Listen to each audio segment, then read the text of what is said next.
Supercrack Estrella presenta. Orden de los 9 ángulos. Realizó el juego La Estrella en el bosque de Karelia. Viaje en el tiempo en año 2021 y 1985, mediante un juego satánico llamado La Estrella. Una organización llamada Los 9 Ángulos realiza viajes en el tiempo en un bosque de Karelia. Orden de los 9 ángulos. Pareja acusada de 2 asesinatos rituales satánicos. Se trata de un culto satánico fundado en Reino Unido. Las autoridades rusas anunciaron el viernes de agosto del 2021 la apertura de una investigación contra una pareja de satánicos por 2 asesinatos rituales. Según un comunicado del denominado Comité de Investigación, encargado de las principales pesquisas criminales en Rusia, la pareja, Olga Bolsakova y Andrei Tregubenko, residentes en la región de Moscú, se conocieron a través de un movimiento religioso y místico de adoradores de Satán que realizaba rituales con sacrificios humanos. Según la prensa rusa, se trata de la organización Orden de los 9 Ángulos, un culto satánico. Los investigadores afirman que Tregubenko apuñaló hasta la muerte a una mujer que conocía con la intención de sacrificarla en un bosque de Karelia, una región al noroeste de Rusia. La segunda muerte ritual se produjo cerca de San Petersburgo.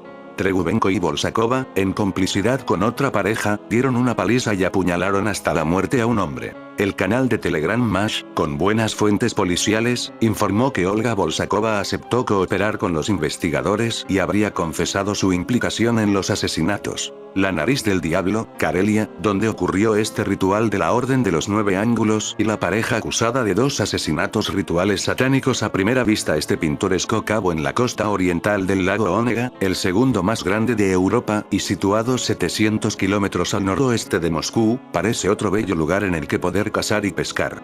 No hay nada diabólico, aunque sea solo a primera vista. Cuando los monjes ortodoxos llegaron aquí en el siglo XVI, descubrieron que estaba profusamente decorado con petroglifos realizados antiguamente. Hay uno, concretamente el segundo más grande, que tiene una longitud de 2,46 metros, que muestra al demonio como un gigante antropomorfo de cabeza cuadrada.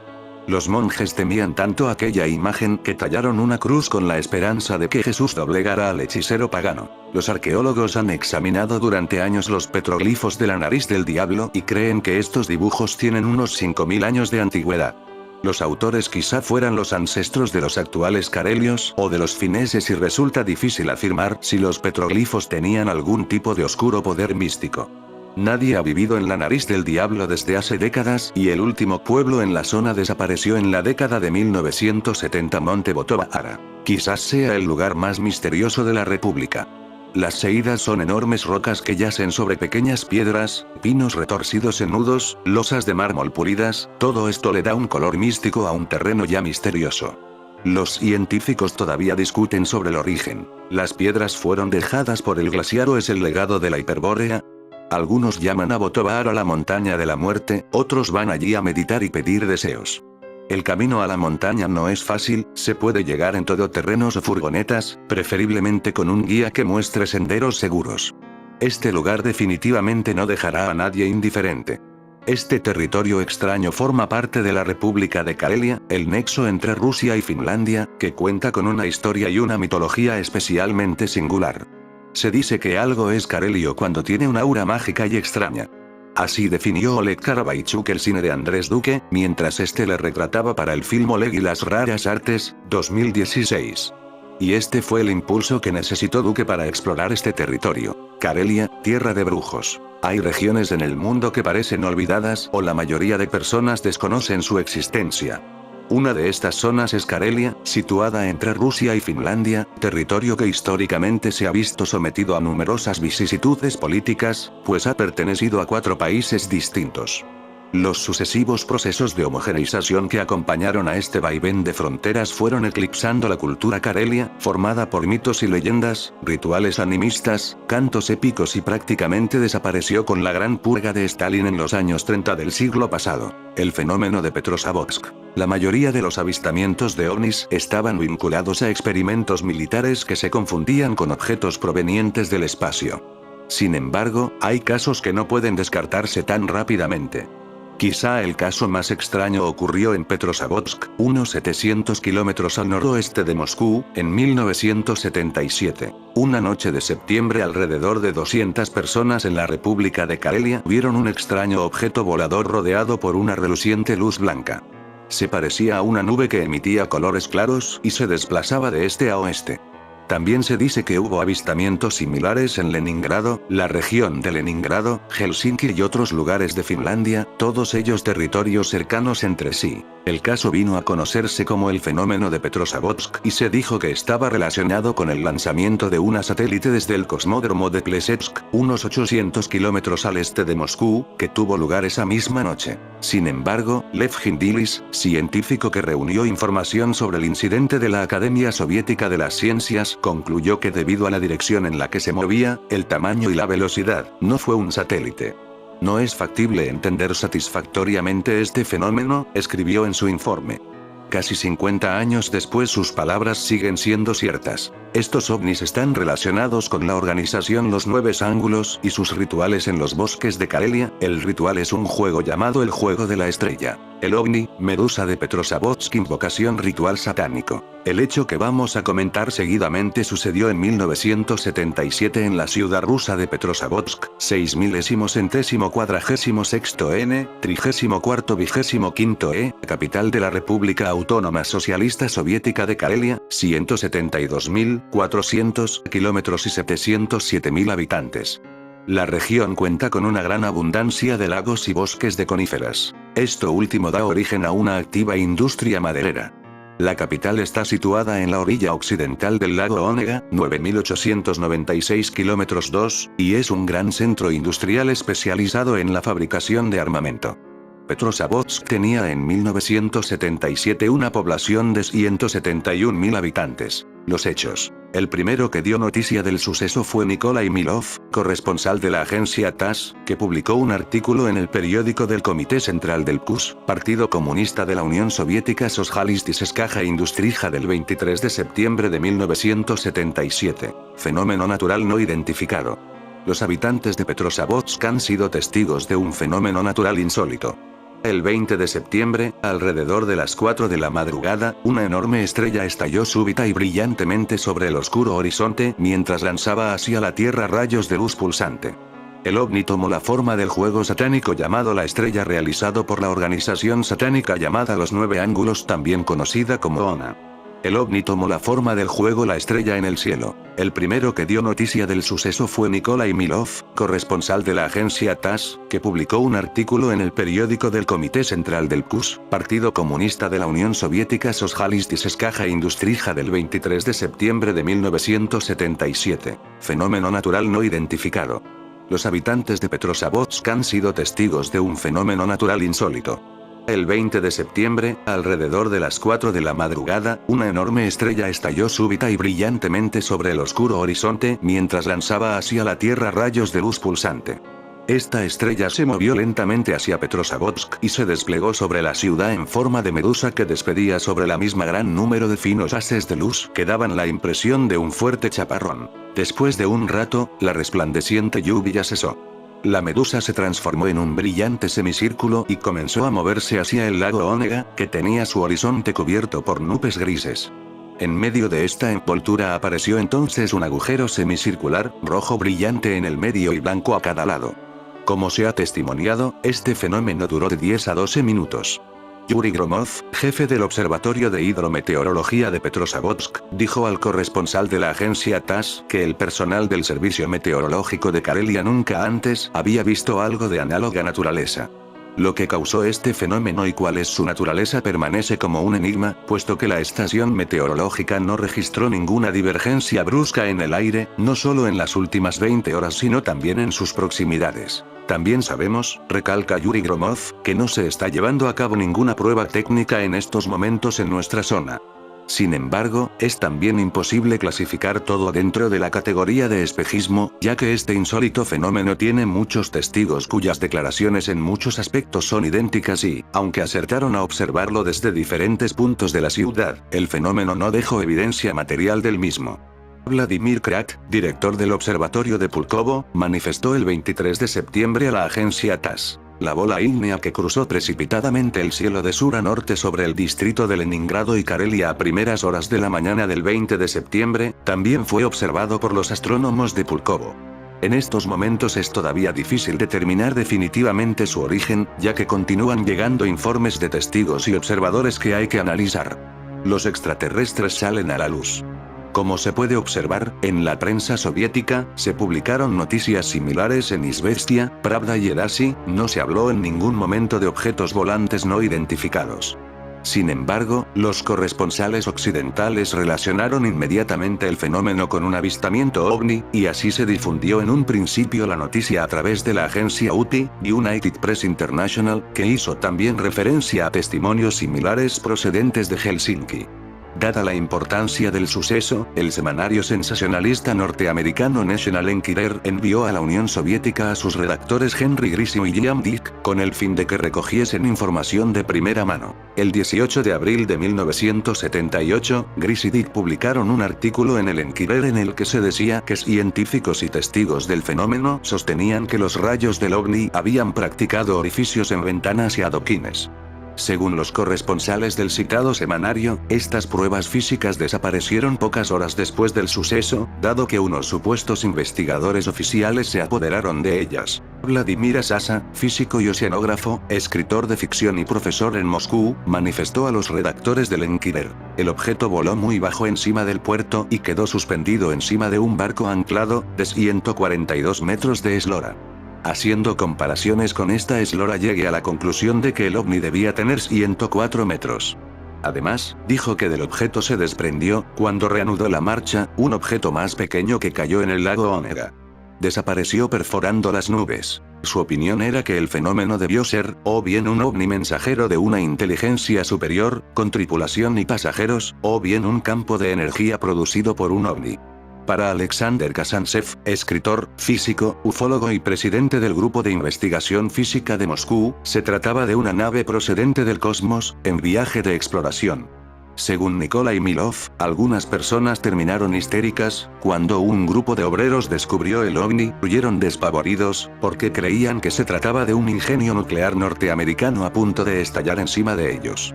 Parecían enajenados de terror.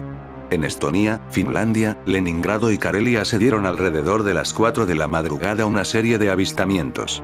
Para Yuri Lina, ufólogo soviético, esto demuestra que lo que se observó sobre Petrozavodsk en la madrugada del 20 de septiembre fue un ovni. Ante estos testimonios, publicados en nuestro país en revistas y libros de carácter comercial, tendríamos que admitir que Petrozavodsk apareció en la madrugada del 20 de septiembre de 1977 un objeto volante no identificado, y que entre los que mantenía la tesis ovni había personalidades de la clase científica soviética. Sin embargo, la realidad es otra. Explicaciones alternativas a la extraterrestre.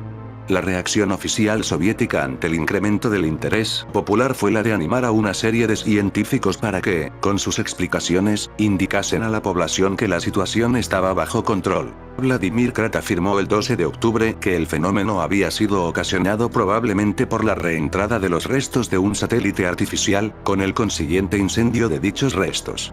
Krat coincidió en su afirmación con lo que ya el 21 de septiembre sostenía el diario finlandés Kansan Uutiset número 254. A mediados de agosto de 1978, cuando se demostró que la primera explicación era insostenible, N. Dmitriyev, doctor en química, dijo que la nube era una zona químico-luminiscente provocada por la polución del óxido nitroso emitido por las factorías de Petrozavodsk. En el número de julio-agosto de 1979 de la prestigiosa revista científica francesa La Recherche, Vladimir Nigulin, miembro de la Academia de Ciencias de la URSS, resolvió el problema del siguiente modo. Las primeras investigaciones serias han demostrado que el momento del fenómeno de Petrozavodsk era único desde el punto de vista del estado de la atmósfera, de la magnetosfera y de la actividad solar.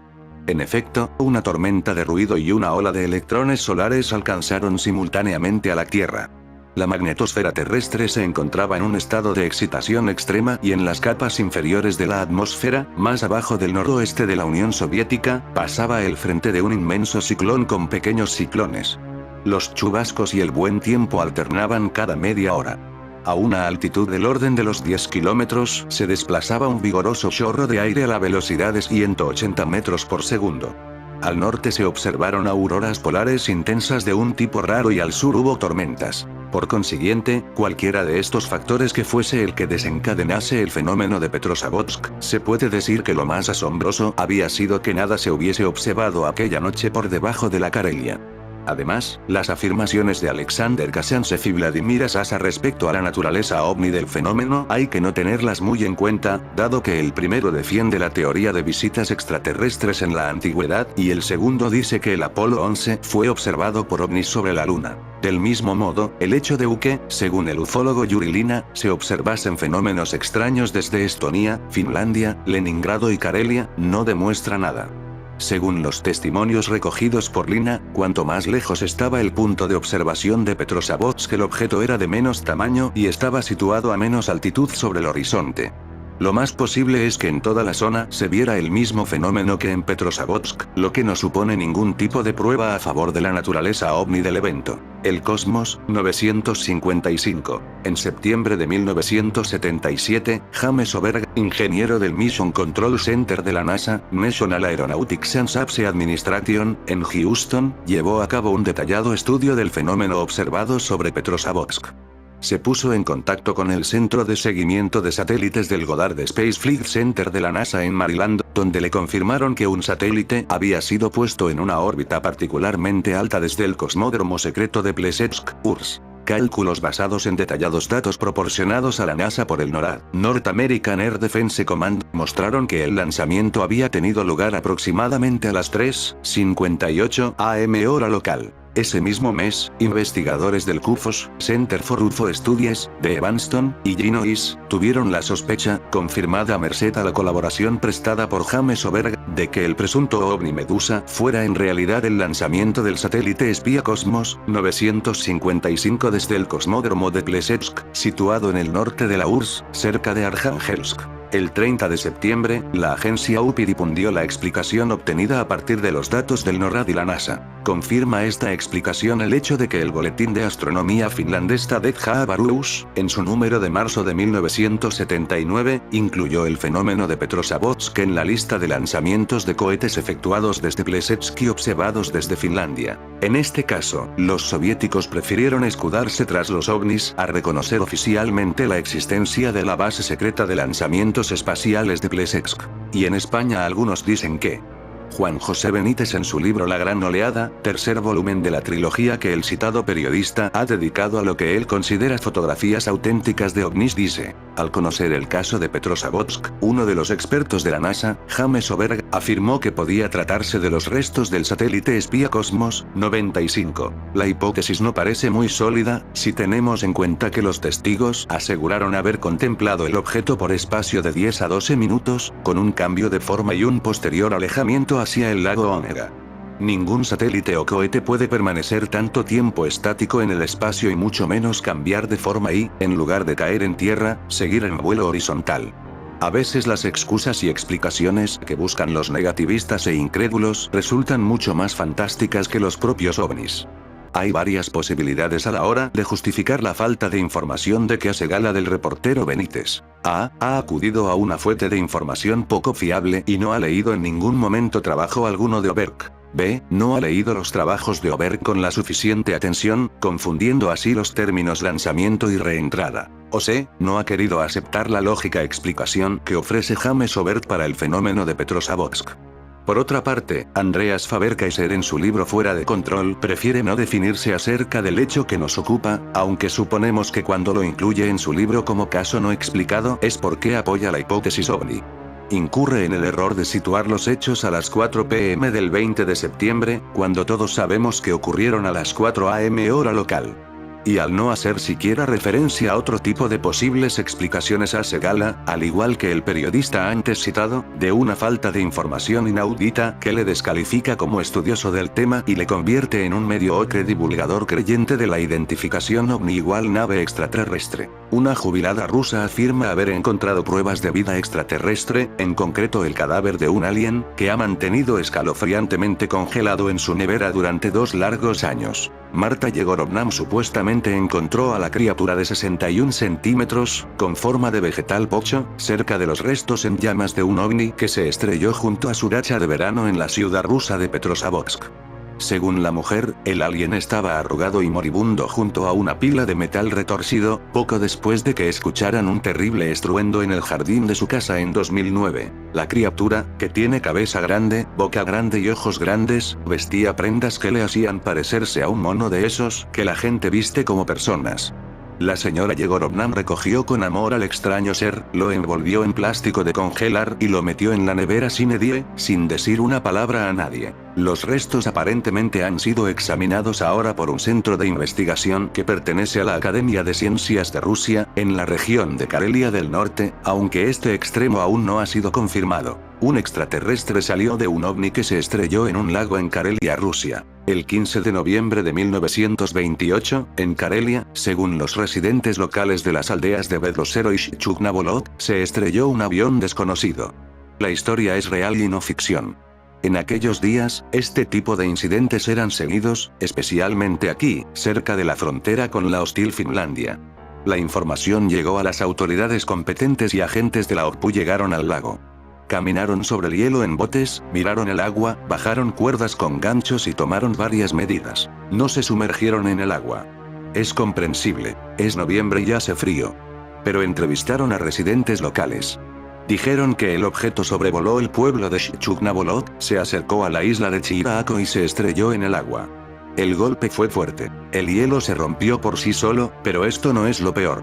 Se levantó una ola enorme e incluso los árboles de esta misma isla fueron arrastrados al lago. Si no fuera por él, el agua habría inundado las cabañas más cercanas a la orilla. El ovni en sí fue descrito como un dispositivo metálico, redondo o ovalado. Alguien dijo que parecía un barril.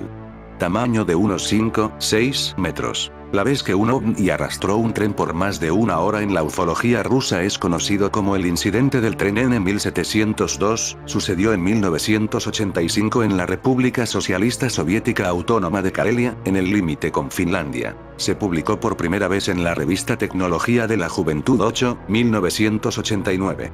Hoy en día, rara vez se discute en algún lugar, aunque este es uno de los casos ufológicos más inusuales de Europa. En febrero de 1985, un tren de mercancías transportaba 70 vagones vacíos a Kostomuksa a través de Petrozavodsk y Suoyarvi. La locomotora era conducida por Sergei Orlov y su asistente B. Mironov. A las 20:35 pasaron por la estación de Soila, todo estaba bien, el tren iba según el horario. Pero entonces, de repente, Orlov notó un objeto extraño en forma de esfera desde el costado de los árboles.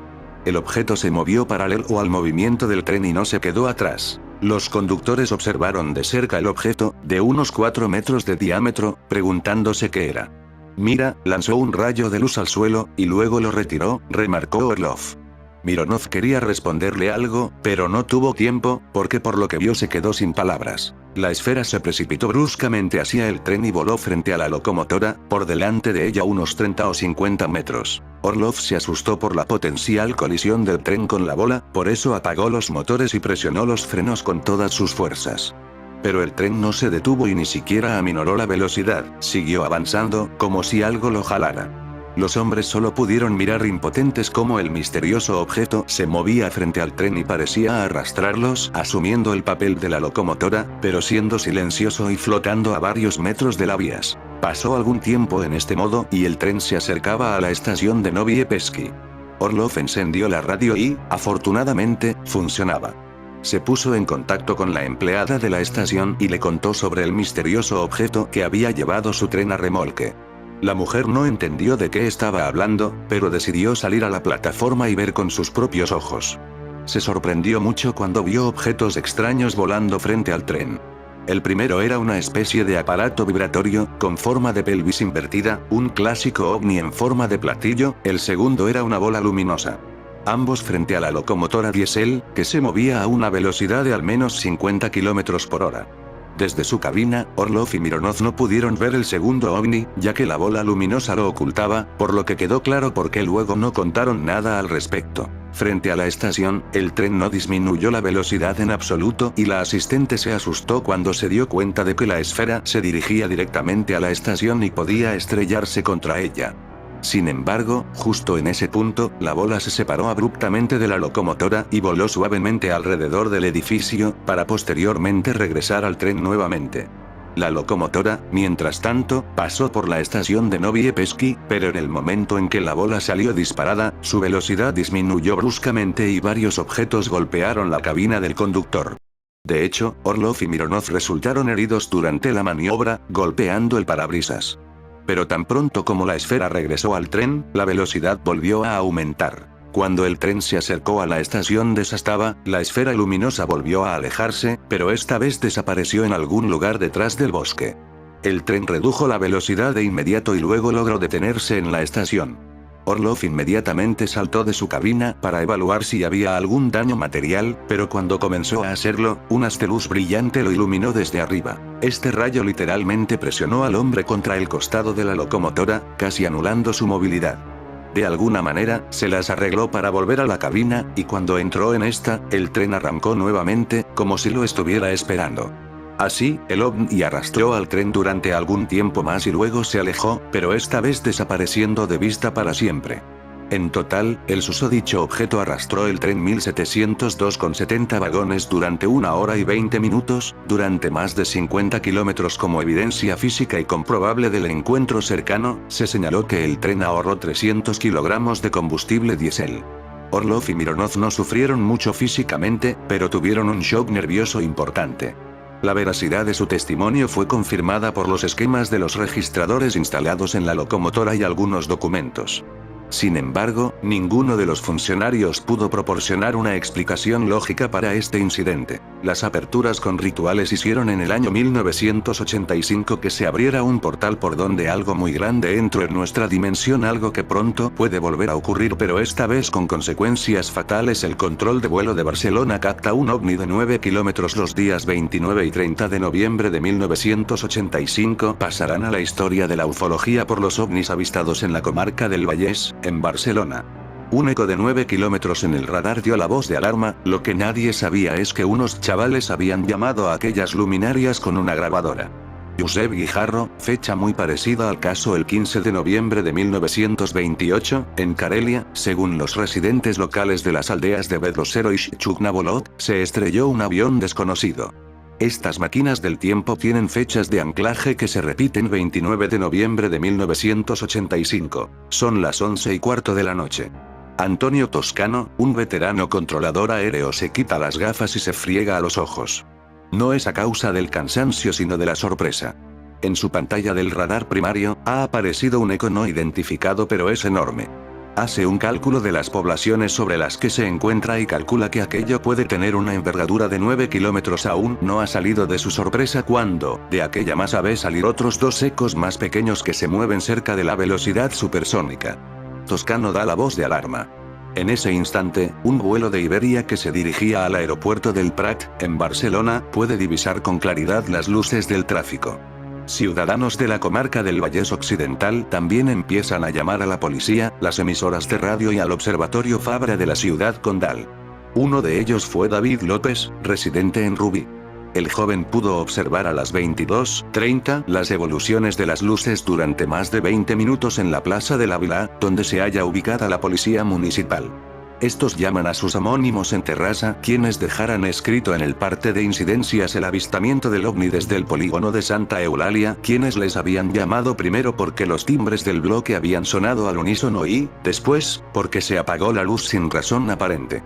Sobre el inmueble se encontraba el objeto, que incluso pudo ser filmado por las cámaras de la televisión autonómica, Televisión 3. Lo que ninguno de ellos sabía es que unos chavales, entre los que estaba quien esto escribe, estaban realizando un experimento. Había recibido una cinta con el sonido de un presunto ovni grabada en el barrio bilbaíno de Zurbarán, en 1976. El pitido se me antojó como un reclamo si pudiéramos lanzarlo al espacio. Ahora pienso en lo infantil del planteamiento, como si no hubiera atmósfera ni gravedad que vencer, ¿verdad? Pero, los ovnis acudieron a la llamada aunque nosotros no pudimos verlos. ¿Casualidad? Solo había una manera de comprobarlo: repetir. Y eso hicimos el 30 de noviembre a las 21:30 horas. Y los ovnis volvieron a aparecer. Un avión de correos vio una luz en zigzag que se movía en el firmamento, otro de Iberia reportó un resplandor, de nuevo llamadas, de nuevo vecinos alarmados. Fue significativo el caso de Dolores, una vecina de Terrassa que, tras ser testigo de ambos incidentes, empezó a tener sueños en los que unos seres del espacio comunicaban con ella. La mañana del 1 de diciembre amaneció con un triángulo en su barriga de heridas inexplicables. Los expertos nunca se pusieron de acuerdo en las causas de los fenómenos. Unos apostaron por la electricidad de alta tensión de la línea Bayona-Barcelona, o las nubes de plasma, pero la meteorología de ese día era normal y nadie puede explicar cómo estos dos fenómenos eléctricos pudieron aparecer en un radar primario del control de vuelo, ni por qué cientos de personas pudieron confirmar la presencia de luces, descartando una avería de los aparatos de seguimiento. Un caso inexplicado y poco conocido que confirma que aún hay mucho trabajo por hacer. Demasiados ovnis juntos. El incidente que estamos abordando en este trabajo no fue un hecho aislado, en esto coinciden tanto creyentes como escépticos. Pero, mientras para unos todo lo ocurrido se explica como parte de un plan cuidadosamente desarrollado por ellos, para otros detrás de la oleada ufológica de aquellos 2 meses no hay nada que la sociología no pueda explicar cabalmente. Como veremos a continuación, analizando la serie de avistamientos que lo antecedieron, encontraremos que existen fuertes coincidencias en gran parte de ellos. En fin, amigo de Supercrack Estrella, si te gusta mi contenido, dedos arriba y comporte el video para no ser apagado por las élites.